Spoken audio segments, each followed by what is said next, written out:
Live from Gahanna Lincoln High School's TV studio, this is Lincoln Live. With Jillian Sanders and Ray Tadako. They once played, and now they teach what some of our teachers recall from their high school athletic careers. They're conference champs, but our girls volleyball team is looking ahead. You'll hear what they're preparing for. And talent on display. We'll show you this week's best art. You're watching Lincoln Live.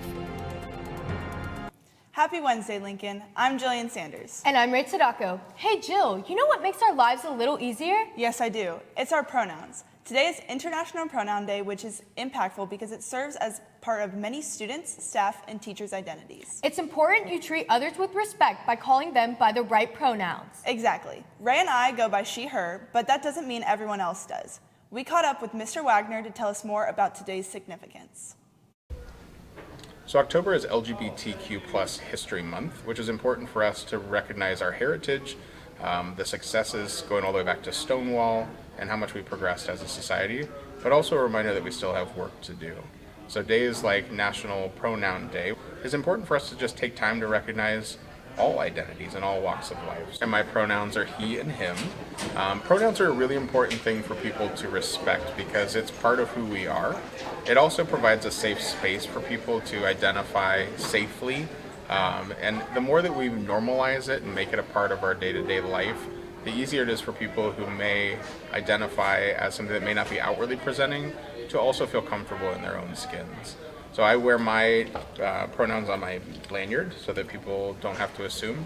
And the more we kind of work that into our social media presence, into our conversations on a day-to-day basis, it just makes it a normal part of life. That way it's not just people who need to clarify for outward purposes, finding a safe space and a safe identity to be able to do so. So whether you're a she, her, he, him, they, them, or any other of the spectrum of pronouns that are available to us, it's important that we... Mr. Wagner's class is working on their discussion skills this week. Which kind of ties in with this bigger idea of like, we don't know what people are like until we walk a mile in their shoes, which is what Atticus says over and over again. In Honors English 10, they read To Kill a Mockingbird by Harper Lee, which covers a variety of social justice issues. His class took a deeper look into the text by having a whole class seminar on the literary and realistic components in the book. This helped them have more awareness on intensive topics in the readings that they do. And just a quick reminder to teachers, let us know when you have interesting learning activities going on in your classroom, and we will try to get them on Lincoln Live. It's that time of the week. Our art students are always working hard on new projects in class, whether that be paintings, digital art, ceramics, or even photography. They all use their creativity to another level. To showcase some of their talents, here's this week's best art.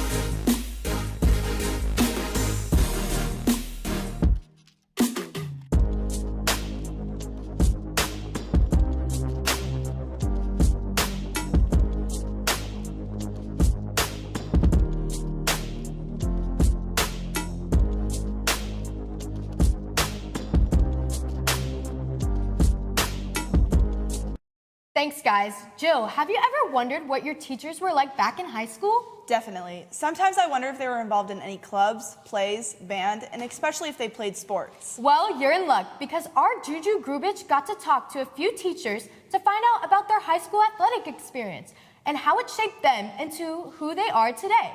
Here's Juju. Athletes make new memories every day that they get to play. Those memories will last a lifetime. Just ask one of your teachers. During our championship game, my junior year in high school, where we were tied with Brookhaven, and I literally had to make the game-winning free throws. Believe it or not, I had the best free throw record on the team, so it was interesting going up to the line, the pressure, because everybody expected me to make them, which made it that much more intense, but I did make them, and it was just an awesome win for us. One would be when I was in high school. I hit a grand slam home run on my 18th birthday in my senior year against Pickerington. I played for Mount Vernon. I didn't play for Gahanna, but yeah, so that was a big one. My senior year, a loss at home that I felt it was on me. I took a shot when we were up 2 and under a minute, and they just had to foul, and no one was guarding me, so I took the shot and I missed it, and they came down and hit a 3, and we ended up losing. I probably should have held on to the ball and let them foul me, but those mistakes, I think, make me a better coach. Although some faced trials during their athletic career, sports did nothing less than leave an impact on them. Some of the biggest things from sports, the teamwork and the collaboration you learn by playing on a team, but also things like time management. And it had such a tremendous impact on building my character, building the idea or the impact of work ethic, understanding that you get out what you put in. These teachers learned plenty of lessons during their playing days, and they have some advice for athletes today. Enjoy the time. Enjoy the time. Not a lot of people end up getting to play their favorite sport in college, and you're not guaranteed another opportunity to play. So because of injury or whatever it is, just enjoy it. Take advantage of every moment you have to step on the field or step on the court or whatever it is that you're playing. You'll never be this age again. You'll never be in this position again. So just really find the joy in it all. Don't get too caught up in all the outside pressures. Remember why you're doing it. It is fun. It's supposed to be fun. But also just to give it your all and do your best. No one is guaranteed another day to play, so make the most of it. This is Juju Grubich for Lincoln Live. Thanks, Juju. Hey Ray, Juju Grubich is actually joining us right here in the studio. No way. I can't believe it's the dual sport athlete herself. It sure is. How are you today, Ju? I'm pretty good. How are you? We're doing pretty good too. Well, what do you have for us today, Juju? Our girls volleyball team has a reason to celebrate. They are OCC champs this season. The girls are co-champs with Westerville Central, but that doesn't really matter. After a tough start for the Lions, they turned it around and have continued to keep their energy up with a 12-game win streak. Here is Captain Kendall White to tell us more. Okay, so we start tournament play this week. We got to buy the first round, so we get to play Upper Arlington the second round at home today at 6 o'clock, so come support. We have a pretty good spot in the bracket this year, so we're excited to see how far it takes us. We started out the season a little bit slow, but we picked it up a little bit, and we're on a 12-game winning streak. So that's really exciting, and we're going to take that momentum and that confidence into the tournament. Thanks, Kendall. The girls soccer team has a fresh start tonight. They are looking to turn around their season and make a good run in the tournament. We talked to senior captain Meredith Clay for more details. Here's Meredith. We're playing Lancaster, and we're super excited.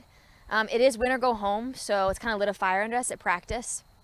We're really excited because we haven't had the best season this year, and tournament kind of starts a new slate. After you're seeded, it doesn't really matter what your record is. So we're just excited to go out there and prove to our district that we deserve to be here. Thanks, Meredith. Well, that's all for me. Back to Jill and Ray at the news desk. Thanks, Ju. The Student Athlete Leadership Team kicks off their first meeting today. This morning, many athletes met in the library to talk about how to be better leaders as athletes around Lincoln. We caught up with Miss Harris to give us the details on why these athletes choose to lead their peers. SALT is our Student Athlete Leadership Team. Last month in September, we started things off with our workshop series featuring Roy Hall, who met with all of our fall student athletes. This month, we brought all of our student athletes together for a kickoff meeting, including a breakfast catered by Crackle Barrel, thanks to the athletic department and our athletic boosters. And the goal was just to bring all of our student athletes, all of our teams. We have 27 varsity teams, so bringing everyone together in one space. We always preach one pride, one family, and what better way to do that over a meal? So we had breakfast, and then just went over some of our goals and our vision for SALT here at Gahanna Lincoln High School and how our student athletes positively impact GLHS and our community. UNICEF has a meeting today at 3 in H199. They'll be making bracelets for a fundraiser and are going to have a COVID-safe Halloween party. There will be candy, so you don't want to miss out. Also, if you haven't joined their Remind or Google Classroom, be sure to do so. Again, they'll be meeting at 3 in room H199. Well, Lincoln, that's all we have for you today. See you tomorrow. Bye.